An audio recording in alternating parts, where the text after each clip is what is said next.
In the late 1800s, Thomas Otto and his family moved into a mansion at the corner of Eaton and Simonton, streets in Key West, Florida, now known as the Artist House. The Ottos were known to be stern with their servants, sometimes even mistreating them. It was the treatment of one such Haitian servant that provides a twist in this story. This woman was hired to take care of their son Robert.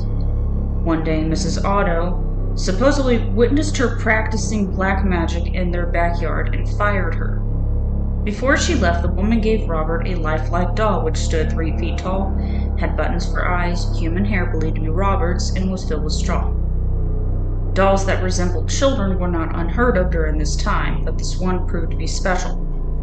Robert named the doll after himself and often dressed it in his clothes. Robert the doll became his trustworthy companion. He took it with him on shopping trips into town. The doll had a seat at the dinner table where Robert would sneak bites of food when his parents weren't looking. Robert would even be tucked into bed with the boy at night. Soon this innocent relationship took on a strange nature. Soon after, Robert chose to be referred to by his middle name, Jean, after being scolded by his mother. He told her that Robert was the doll's name, not his. Jean was often heard in his toy room having conversations with Robert. Jean would say something in his childish manner, and responses could be heard in a much lower voice. Sometimes Jean would become very agitated, worrying the servants and his mother. She would, on occasion, burst in to find her son cowering in a corner while Robert sat perched in a chair or on the bed glaring at him. This is only the beginning. Household objects would be found thrown across the room. Jean's toys turned up mutilated, and giggling could be heard. Whenever these unusual acts took place, Jean always said Robert did it. The boy took the punishment, but always insisted that the blame was Robert's. As the mischief grew, more and more servants took their leave as new ones were hired. The Otto's relatives felt it was time to do something. With the recommendation of a great aunt, Jean's parents removed Robert from his care and placed him in a box in the attic. This is where he resided for many years. After the death of his father, Jean was willed his boyhood home. He decided to live in the Victorian mansion with his new wife. Jean had become an artist and felt the house was spacious and would provide a place for him to paint. He went to the attic and dusted off his childhood toy. He became attached to the doll despite his wife's displeasure. Jean would take the doll along with him everywhere they went. He even sat in his favorite little chair while Jean and his wife slept nearby. The turret room became Robert's domain after Mrs. Otto moved him back to the attic.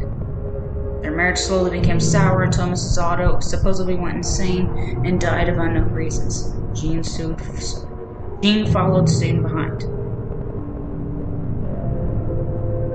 Robert supposedly attacked people, sometimes locking them in the attic. People who passed by claimed to hear evil laughter coming from the turret room. For some time, Robert remained in the empty house by himself until a new family purchased the mansion and restored it. The doll was once again moved to the attic. This pleased it as much as it did the last time.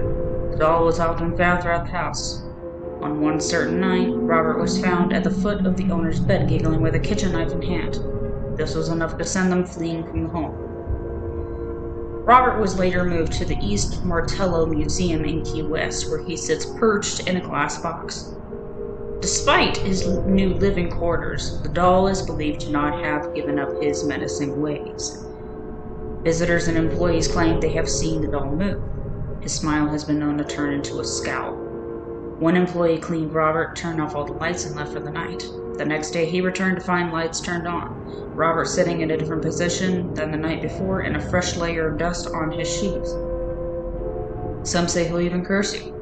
If you want to take a picture of him, you must ask politely. He'll tilt his head in permission. However, if he doesn't and you take the picture anyways, a curse will befall upon you and anyone who accompanied you to the museum. The same will happen if you make fun of him.